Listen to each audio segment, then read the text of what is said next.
दोस्तों, भगवान विष्णु के अवतारों में से एक अवतार श्री कृष्ण का है। श्री कृष्ण ने इस अवतार में अपना भगवान विष्णु का विराट रूप धारण किया था। श्री कृष्ण को हमारे ग्रंथों में भगवान श्री विष्णु का अवतार बताया गया है। इसीलिए उनके परलोक धाम गमन को मृत्यु कहकर संबोधित करना तो उचित नहीं समझना है। श्री कृष्ण हमारे भगवान है, वह पूजनीय है, इसलिए उनके लिए ऐसे शब्द इस्तेमाल करना सही नहीं है। अब बात करते हैं श्री कृष्ण की लीला की। जैसा कि हम सभी श्री कृष्ण की लीला से अच्छी तरह वाकिफ है, उनके जन्म से लेकर महाभारत और पाप को मिटाने से लेकर पुण्य कार्य करने तक की रचना हिंदू धर्म में बहुचर्चित है। लेकिन आज हम उस घटना के बारे में बात करेंगे जिनसे बहुत कम लोग रूबरू हुए हैं। जी हाँ दोस्तों, आज हम श्री कृष्ण की उस घटना के बारे में बात करेंगे जिसके बाद उन्हें इस धरती का त्याग करना पड़ा, क्योंकि ये तो विधि का विधान रहा है कि जो भी इस धरती पर अवतार लेकर आए हैं उन्हें हमेशा कोई ना कोई लीला करके दोबारा उनके लोक जाना ही पड़ा। इसीलिए ऐसा ही वाक्य आज हम श्री कृष्ण के बारे में जानेंगे कि आखिर क्या वजह थी और किस लीला की वजह से उन्हें पृथ्वी लोक से स्वर्ग लोक जाना पड़ा, और जब वो यहाँ से गए तो श्री कृष्ण के अंतिम संस्कार के बाद उनके शरीर का ये अंग क्यों नहीं जला। तो आइए दोस्तों जानते हैं इस कथा के बारे में। भगवान श्री कृष्ण का जन्म 3112 ईसा पूर्व में हुआ था। वैसे तो इनका जन्म मथुरा में हुआ था, लेकिन इनका बचपन गोकुल में गुजरा। महाभारत के युद्ध के बाद इन्होंने द्वारिका पर 36 वर्षों तक राज किया। उसके बाद उन्होंने अपना शरीर त्याग दिया। उस समय उनकी आयु 125 वर्ष थी।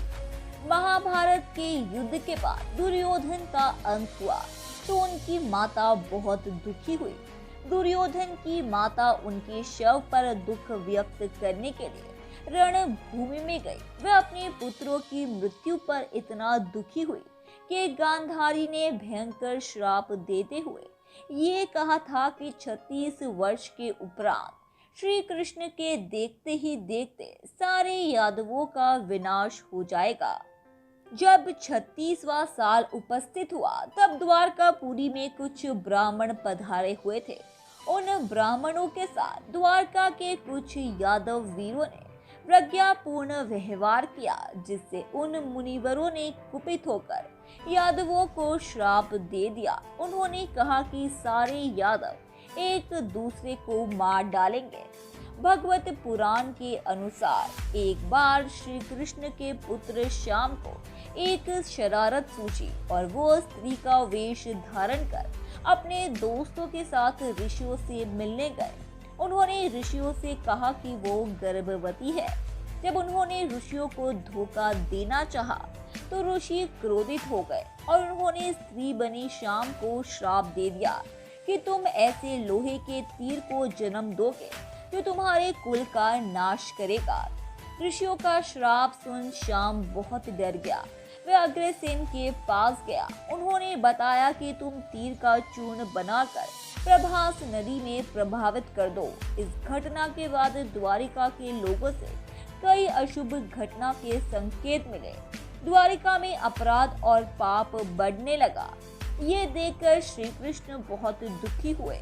उन्होंने अपनी प्रजा को द्वारिका छोड़कर प्रभास नदी के तट पर रहने के लिए कहा।